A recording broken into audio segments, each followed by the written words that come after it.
Gorakhpur press club में आयोजित press वार्ता में रामनाथ निषाद ने आरोप लगाया कि महादेव झारखंडी टुकड़ा नंबर 3 स्थित आराजी संख्या 346 एवं 347 की भूमि उन्होंने वर्ष 2014 में विधिवत बैनामा कर अपने नाम कराई थी। उन्होंने बताया कि बैनामे के बाद उनका नाम खतौनी में भी दर्ज हो चुका है और वह उक्त भूमि पर काबिज है। रामनाथ निषाद के अनुसार उनके मोहल्ले के मंजू देवी, राकेश निषाद, गोपाल निषाद, मिथिलेश निषाद, आकाश निषाद, सुमित निषाद, राज निषाद, अमन निषाद समेत अन्य लोगों ने उनकी जमीन पर अवैध कब्जा करने की नीयत से उप जिलाधिकारी न्यायालय में धारा 229B के तहत एक तरफा मुकदमा दायर कर यथास्थिति का आदेश प्राप्त कर लिया था।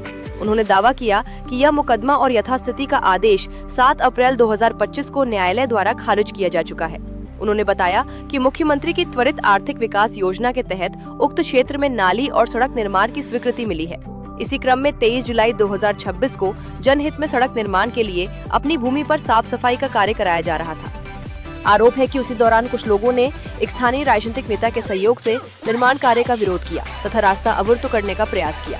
रामनाथ निषाद का कहना है कि रात के समय संबंधित लोगों ने रास्ते पर बांस बल्ली गाड़ कर टीन शेड लगाने का भी प्रयास किया, जबकि उस भूमि से उनका कोई वैधानिक संबंध नहीं है। रामनाथ निषाद ने ये भी आरोप लगाया कि एक राजनीतिक नेता ने अपने पद का दुरुपयोग करते हुए उच्च अधिकारियों को गलत जानकारी देकर थाना एम्स पुलिस पर दबाव बनाया, जिसके परिणाम स्वरूप उनके परिवार और सहयोगियों के विरुद्ध थाना एम्स में निराधार और फर्जी मुकदमा दर्ज करा दिया गया।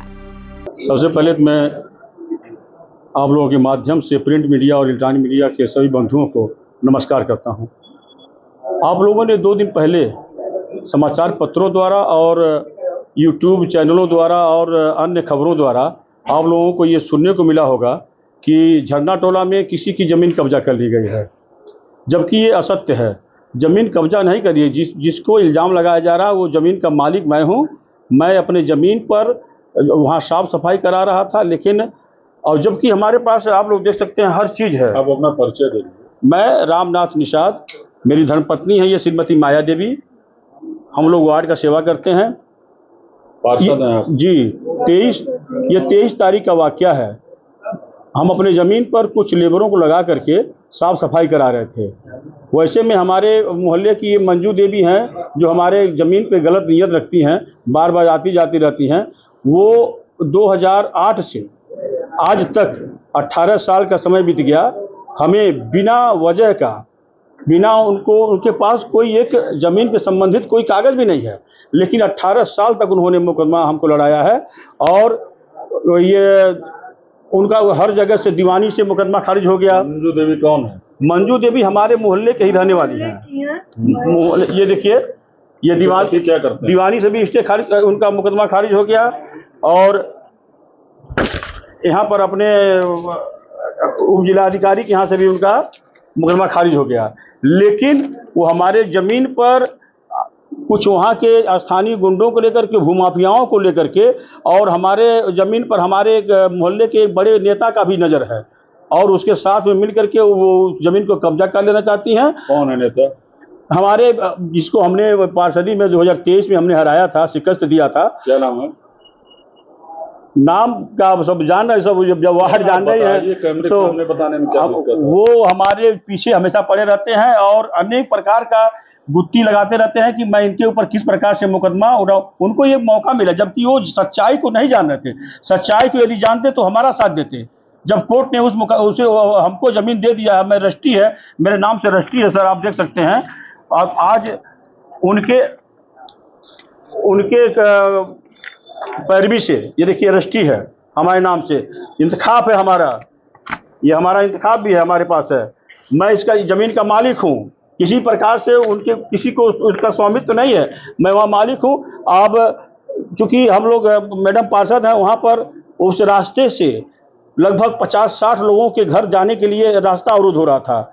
और त्वरित आर्थिक, माननीय मुख्यमंत्री जी के आशीर्वाद से त्वरित आर्थिक योजना के तहत वहाँ पर सड़क और नाली बनना है। तो हम सोचे कि अपनी ज़मीन को साफ सुथरा करा दें और सड़क और नाली का निर्माण हो जाए। तो मैं वही सड़क नाली अपने लेबर लगा के साफ करा रहा था, लेकिन कुछ लोग षड्यंत्र कर करके हमारे ऊपर 23 तारीख को रात में 11 बजे, पहले तो कुछ लोगों को 107-16 हुआ वहाँ पर, 4 लोगों का, जबकि मैं वहाँ पर था नहीं, मेरा नाम भी हुआ, मैं कहीं और था।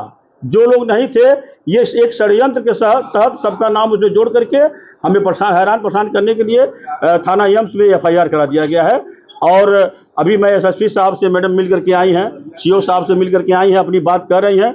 सबसे कहा जा रहा है कि ये ज़मीन के मालिक जांच कर लें ना, मौके पर जांच कर लें कि ज़मीन किसकी है, इंतखाब देख लें, ऑर्डर देख लें।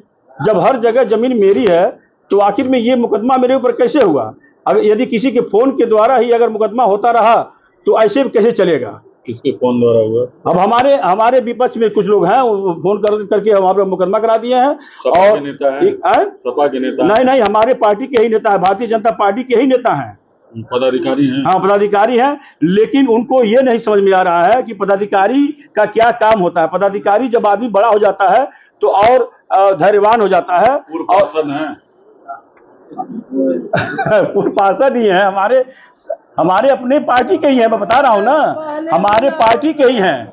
और उनके द्वारा अगर मैं नहीं कर रहा हूँ कि वो मदद न करें, किसी का मदद करें, लेकिन सच्चाई को जान लें। सच्चाई को जान करके अगर मदद करते हैं तो हमें कोई एतराज नहीं है। हमारे पार्टी के हैं, हमारे बड़े नेता हैं, मैं उनका सम्मान करता हूं। लेकिन बिना सच्चाई जाने आप SSP साहब को दबाव डाल करके एक निर्दोष लोगों के ऊपर मुकदमा लिखा देना, ये बहुत अच्छी बात नहीं है। मैं आज आप लोगों के माध्यम से बताना चाहता हूं कि जो मुकदमा हुआ है वो फर्जी हुआ है, उस मुकदमा को वापस लिया जाए।